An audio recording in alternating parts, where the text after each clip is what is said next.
Hey, it's Michelle Malkin. Hashtag Malkin Live, part two, double header today. I've got Laura Loomer with me, and I'm just going to bring her in right away because, we just cut to the chase here, right, Laura? Yeah, no time to waste. Exactly. We are women on a mission, and we don't waste a single second. And it was frustrating to me, and I know you too, because there was a lot of wasted hot air yesterday. How can you talk about censorship? How can you talk about bias? And of course, what we call Silicon Valley Sharia on all of these channels and not have you on, especially because there was a big development, not completely unexpected. These are uphill battles. You are David fighting Goliath, but fill everybody in on the news that apparently the news doesn't want you talking about. Right. So yesterday was a big day because, as many people know, for the last 2 years in 2018, right, I filed this antitrust lawsuit against Google, Facebook, Twitter, and Apple, alleging anti-conservative bias. And it was an antitrust case that, of course, accused these big tech companies of violating the Sherman antitrust law. And originally the case was dismissed, and then we appealed, and then the DC Circuit agreed to hear it. And then, you had the Human Rights Council in DC and the DC Attorney General's office writing briefs in support of my lawsuit, saying that there was a legitimate claim of political discrimination on these sites, right? And these are traditionally like liberals, right? Liberals who are basically citing in favor of me and Larry Klayman in our lawsuit that we filed. And so this was supposed to be heard on April 15th, and we were supposed to have an oral argument, and we were going to have this big event, right, for to support freedom of speech. And then it was canceled because of coronavirus. And then we were told that we were going to have a telephone oral argument. So for the last month and a half, my attorney and I have been waiting on the DC Circuit to get back to us. Well, coincidentally, right, yesterday, and I guess the night before yesterday, President Trump tweeted when he realized that he was being fact-checked and censored by Twitter and these tech tyrants, and he said that he was going to take severe action against these companies for election interference and silencing conservatives, right? Which is something I've been pointing out for years now, while being labeled a right-wing conspiracy theorist, right? If you recall, when I confronted Dorsey and accused him of even censoring the president 2 years ago.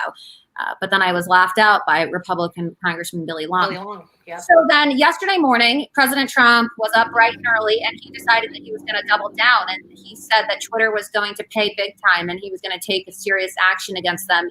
And within an hour of President Trump tweeting that, the DC Circuit released a ruling on my case, and they dismissed it.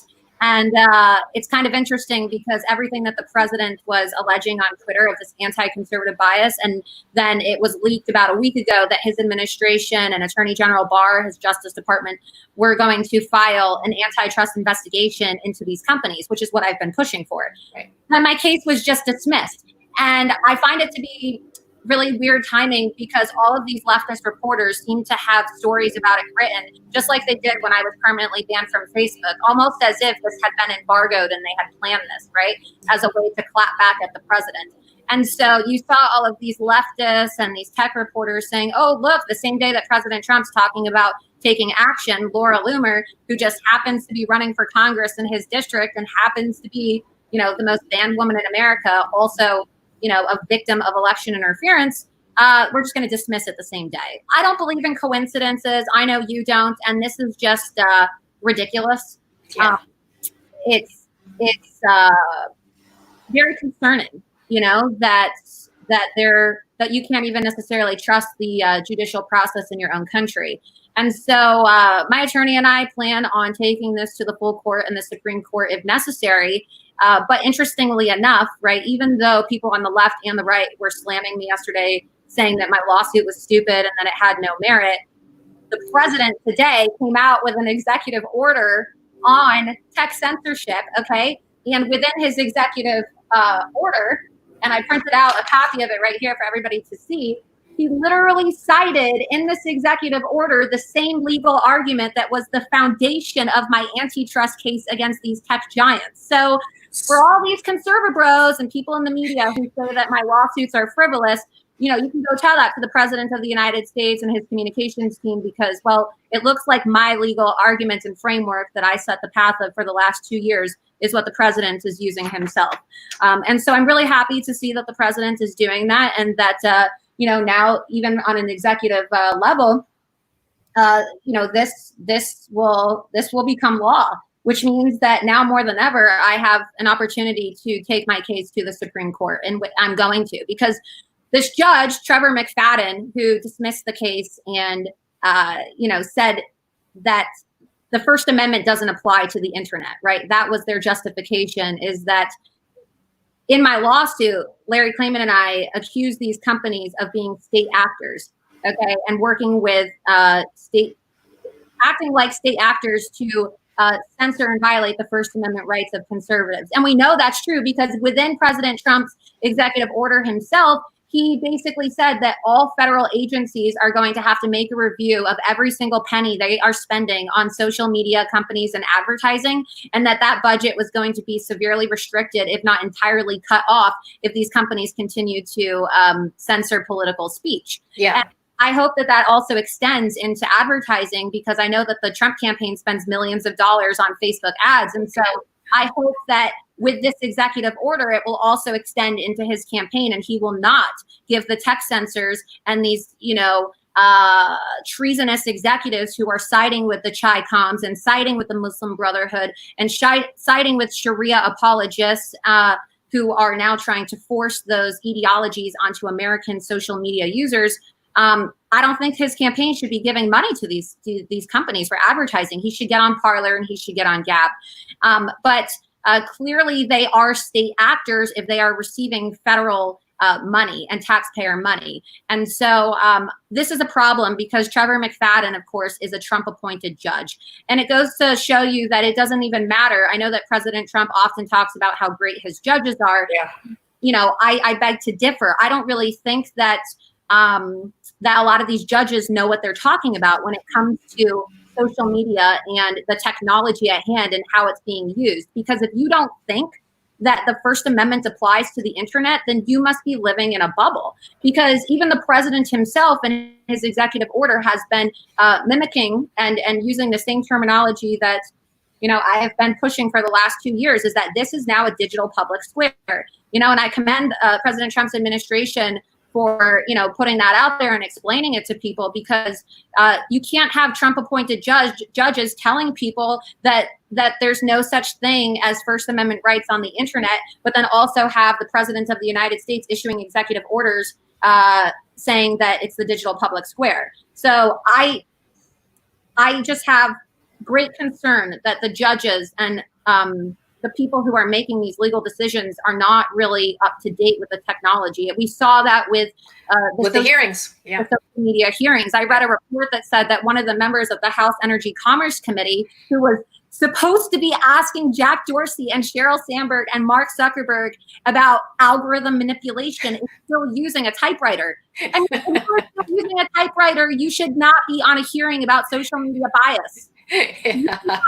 Or post on Facebook or social media yourself, and you have congressional aides doing it for you, you probably should not be, in these hearings. Instead, I propose bringing in witness experts, people like myself and Milo Yiannopoulos and Gavin McInnes and Alex Jones, who actually have been deplatformed, okay? People who have had their civil rights violated, because we also need to move into a discussion about the financial blacklisting. And while this is a good first start, and I applaud the president and his administration for issuing this executive order today, I didn't see anything in there about financial blacklisting and banks removing conservatives from their payment processors and banking institutions for their support of President Trump. And the conversation is surface level. This is not just about Twitter and Facebook. Right? This is not just about social media. We're talking about food delivery. I cannot get food delivered to my place because I am a Trump supporter. Uber Eats has banned me. I cannot get a ride share to pick me up because I, spoke out about the fact that Uber was hiring Islamic terrorists. Okay. Yeah. I cannot use PayPal because PayPal said that my values were not their values after I put illegal aliens on Nancy Pelosi's lawn. And I'm told that Nancy Pelosi's husband has some type of financial interest with PayPal as well. So again, you see more direct collusion with the political interests and the political financial ties of these Democrats in Congress and their cohorts in Silicon Valley who are suppressing conservatives. Yeah. And we know, thanks to the wonderful reporting of people like Alan Bakari at Breitbart and people like James O'Keefe, who have been reporting on these secret memos and these internal discussions, these cult-like meetings that are taking place in Google boardrooms, where you have these hysterical, executives talking about how we promise we are never going to allow for another Trump situation to happen again. I think that the Trump administration and the Republicans in Congress ought to take them at their word. They really are gearing up to make sure that we don't have another Trump situation. And just today, there was an article that came out about how the Silicon Valley billionaires are thinking about creating their own partisan news sites and, heavily investing into social media technology to get Biden elected. Yeah. If he's even the nominee, I mean, that's another discussion for another day. I don't even think Yeah, right. So look, the thing about the executive order, and it's still apparently in draft form. I mean, I think there are a lot of people who understand that there are that it is inadequate to the task. And we were just chatting a little bit. It's a good first start, right? Right. I think that I don't know how long they've been working on this. I don't want to make assumptions, and I'm not being critical when I say this, but this is something that really honestly should have been done over the last few years, right? This is something that requires, several stages of implementation, and it shouldn't have just been done 6 months out till the election because. Well, yeah. And so that raises a question of whether it's too late already. Okay. So the one draft said, over the lackadaisical sort of, non-urgent couple of years that they've been collecting complaints, they say they have 16,000 complaints in the database. Well, what were they waiting for? What it wasn't 1,000 or 2,000 enough? Wasn't the first stage of purges, on which you were the vanguard of enough? And you're right.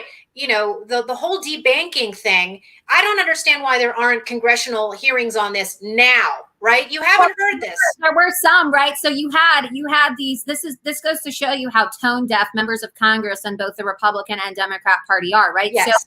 So I remember several months ago, and this received zero media attention, and it should have been a frontline story. I was disgusted. It made me absolutely nauseous to my stomach, and I just thought it was the most disgusting thing to watch these members of Congress sit there with total apathy when executives from Facebook came in and executives from Twitter, and what they did is they were testifying about Libra, which is a cryptocurrency project from Facebook, and the representatives on behalf of Facebook were talking about how they want to have a digital currency, a cryptocurrency run through Facebook called Libra. And one of the members of Congress asked this representative from Facebook, so I know that recently you implemented a dangerous individual policy. Are dangerous individuals going to be able to use your cryptocurrency? And they said no. They said no. Yeah. They said no, probably not. So my point is why is it that members of Congress just sit there and say, oh, okay, to the gentleman from whatever, right? They go on and on and on, and they act as if this is just something to turn a blind eye to, or to just be very apathetic and calm. I mean, I'll tell you, if I was a member of Congress, and I will be come November, and I was sitting in that hearing and a representative from Facebook said that certain Americans and people who support the president and have been labeled as dangerous, literally designated as domestic terrorists, okay, by Facebook, which is what they did to me because I'm a Trump supporter. Never committed a crime in my life. If I was in that hearing, that is a form of discrimination. That is a form of tech tyranny. And I believe that these executives ought to be held criminally accountable. And when I get to Congress, I'm going to work with my colleagues to make sure that, several of the things mentioned in this executive order draft are implemented. For example, I think that it's great that the president's administration has highlighted the fact that these companies are highly invested and embedded with the Chinese Communist Party. But it's just the Chinese Communist Party, okay? They are also in bed with many of our enemies in the Middle East, Wahhabist governments, Muslim Brotherhood officials, and groups like the Council on American Islamic Relations, who are working to undermine the Trump administration and subvert conservative speech and Judeo-Christian values in this country at every chance they get.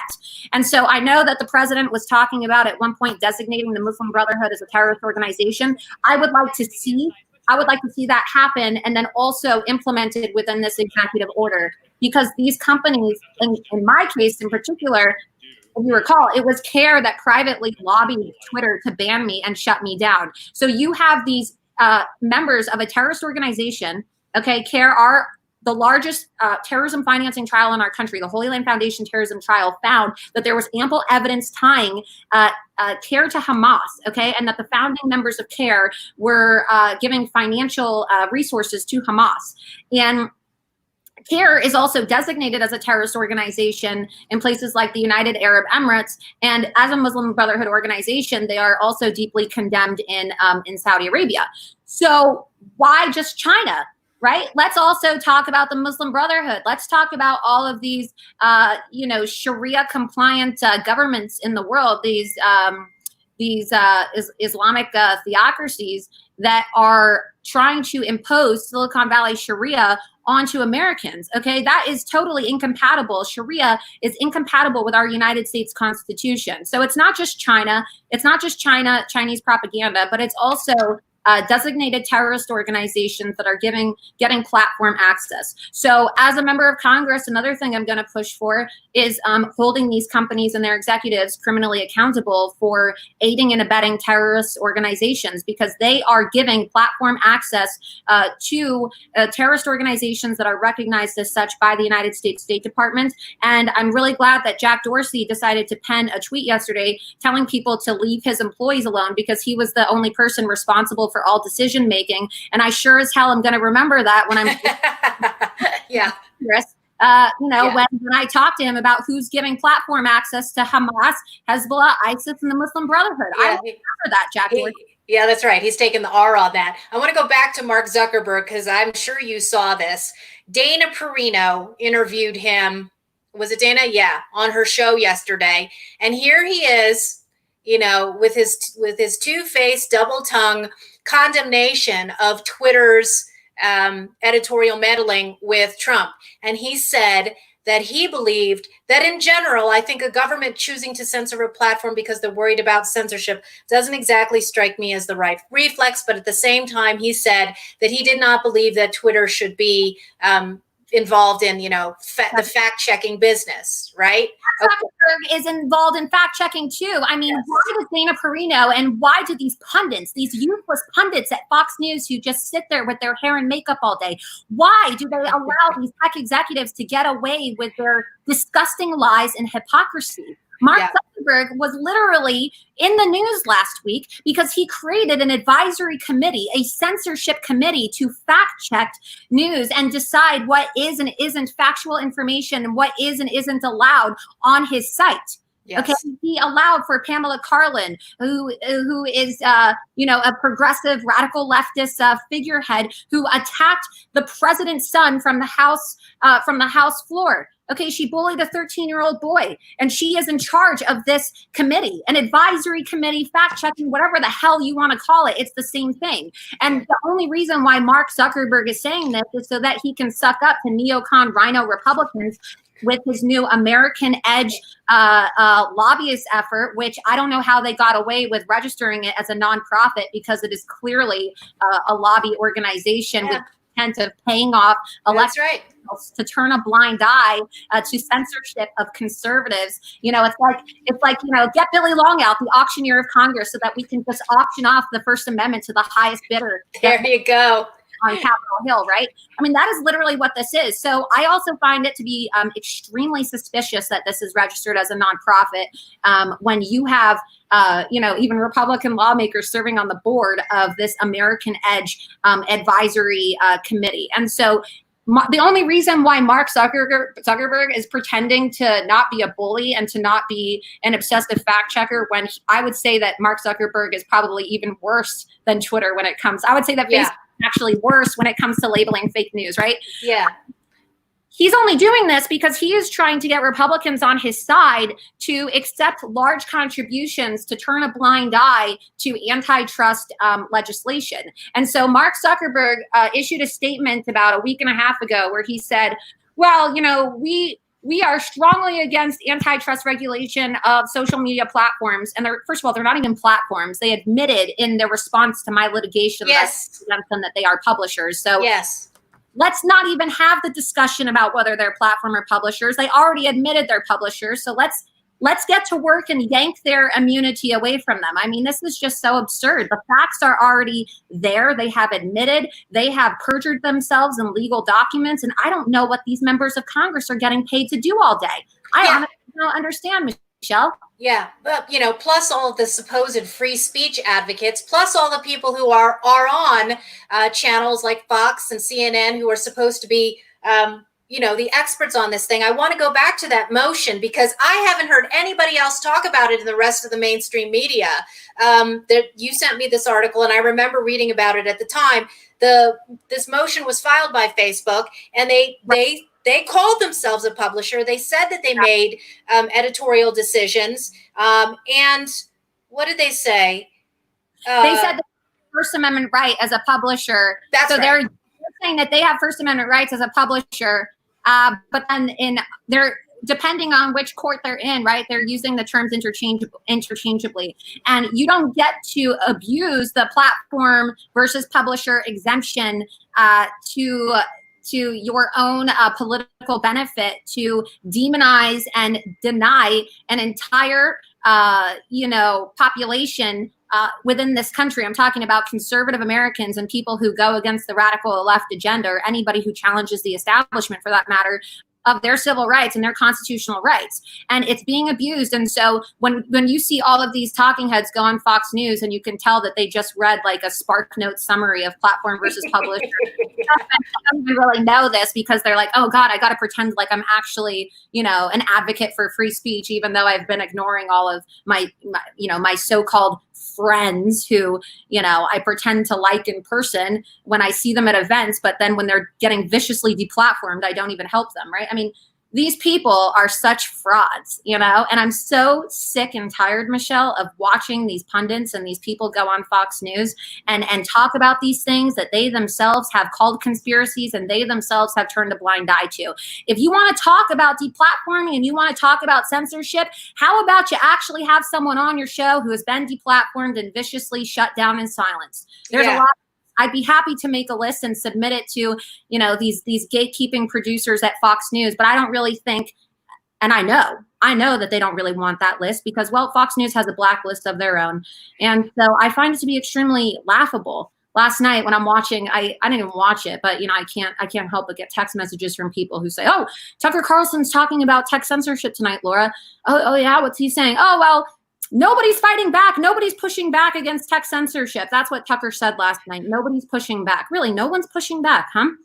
I can't begin to tell you how many text messages I have sent Tucker Carlson on his personal cell phone about my lawsuits. I can't begin to tell you how many times I have called Tucker Carlson, and talked to him about my lawsuits or talked to him about the censorship and the deplatforming that I'm experiencing. I cannot begin to tell you how many times I have emailed and texted his gatekeeping producer, Alex Pfeiffer, who likes to keep deplatformed people away. I cannot begin to tell you how many emails have been sent on my behalf to the president of Fox News, Suzanne Scott. But what Tucker doesn't want to tell people is while he pretends to be an advocate for free speech on TV every single night, and mind you, I have respect for Tucker Carlson when it comes to issues like immigration. I think he's doing phenomenal work right now with regards to, pushing for the expansion of the ban and advocating for America First students and, advocating against the stapling of green cards to foreign students who graduate so they can steal jobs from Americans. But I find his rhetoric and I find his, bloviations every single night about tech censorship to be rather hypocritical because he is implementing the Fox News blacklist. He is implementing the Fox News blacklist. And for people who want to deny that this blacklist exists, I would dare you, I will challenge you to come on the record and say that it doesn't exist because I've got the receipts. I begin to tell you how many times I have conversations with Fox News hosts. We're talking about primetime Fox News hosts, every single one of them, who say, you know, Laura, I like you. I think your politics are great. I agree with you. But Suzanne Scott told us that we're not allowed to have you on. Well, maybe Suzanne Scott should be releasing a statement so the public knows that when her hosts, when her talents are pushing out lies to the American people every single night, lying to Americans, getting their hopes up, right, making them think like these Fox News media hosts are actually in favor of free speech, maybe she should issue a statement to say that Fox News is in on the game of censoring and deplatforming people, because they are. They are. Yeah, They are. I completely will be exposed. You know, there's a lot of people who know about this, and who knows, maybe some people even have it on tape. But you know, I'm just letting you know that every single time they talk about censorship on Fox News, I don't know why people take them seriously. Yeah. You know, they talk about it, and they talk about election interference of the president while they have denied me access. They have denied me. They have refused to talk about the fact that I am the front runner in my congressional race in President Trump's home district in Florida 21, outraising the Democrat incumbent, outraising all of my primary opponents combined, while being universally deplatformed. The first universally deplatformed congressional candidate in United States history. Okay? And they are denying me access. So, and it's intentional. It's not like they don't know who I am. They are being given orders by Suzanne Scott and the Murdoch brothers, mentally unhinged progressive wives who get orgasmic at the thought of pushing out anti-Trump propaganda on a daily basis. Okay? Yeah, that is for sure. Well, you know, you're not alone in your frustration about Fox. And, you know, it's not enough to just be grateful for the good things that they do, because you have to put it in the larger context. I mean, I was with Fox for almost 20 years, there from almost the beginning. And, you know, we have to keep in mind that, you know, before Fox came along, there was nothing. And so they did smash that monopoly. They were the original smashers of the gatekeepers. But there's a problem when you turn into the gatekeepers, right? It's like the end of 1984 when you can't tell the difference between the pigs and the humans. And it's fraudulent when you are pushing for subscriptions for, what is that, Fox Nation, and you're telling people that you stand for free speech, and you're selling books, and you're advocating yourself and promoting your network as a network that actually is what is their slogan? Fair and balanced. I don't really think it's fair to be implementing blacklists. So I think that Suzanne Scott, she has two options. I think that this woman who suspiciously went from being Roger Ailes' secretary to the president of Fox News, I don't really know how that happens. But, you know, this is a woman who went from being Roger Ailes' secretary to now the head of Fox News, making decisions and telling which hosts can and can't have certain guests on. I think that she should either issue a statement coming clean about the Fox News blacklist and why they're choosing to implement censorship and why they're censoring conservatives and participating in the blacklisting of patriots, or I think she should step down from Fox News, because as a news organization, as an organization that makes billions of dollars off of supposedly, you know, upholding fair and balanced journalism, it is an absolute disgrace and desecration of the First Amendment and the profession of journalism to be implementing blacklists and censorship. So shame on Suzanne Scott. I just think that this really needs to be exposed. It needs to be a huge story. They need to conduct an investigation into the Fox News blacklist and all of the hosts who implement it. Well, you know, people have other choices now, and I think that you know, I'm on Newsmax now. I'll be starting my show soon. You will be one of the first guests for sure. I appreciate that. And look, you know, I understand that, you know, these Fox News hosts have been put in a difficult situation, because a lot of them probably would have had some of the deplatformed people on if it wasn't for the threats of the executives at Fox News. I mean, I've heard stories about people at Fox News being threatened with being fired for simply tweeting out donation links in support of my campaign and being asked to remove tweets, and, you know, being told that they're not allowed to publicly endorse me, and that they've been threatened with being fired or suspended for even talking about or mentioning deplatformed people on their show. So there's an intimidation culture. I was also told that the hosts at Fox News recently had to sign new contracts that prevented them from going out and publicly endorsing candidates and participating in pro-Trump events. So there is a clear, pro-censorship movement at Fox News, and also a very clear anti-Trump movement at Fox News, which the president himself has been smart enough to recognize. And he yeah, sure, he's very vocal about it. One thing, yeah. This isn't a coincidence. I mean, They really are implementing a progressive agenda, which includes communist-style censorship at Fox News. Yes. And I challenge anyone who wants to say that this isn't true to come on the record. I dare you to, because I have the receipts. Corporate media is what it is. And that's why citizen journalism is so important. And I know that both you and I had been very inspired by the role model of Andrew Breitbart in all of this. And I think more than ever, people are thirsting for independent voices. We don't always agree on everything, those of us who've been marginalized or deplatformed or whatnot, but we realize that we have common enemies, that we have common gatekeepers.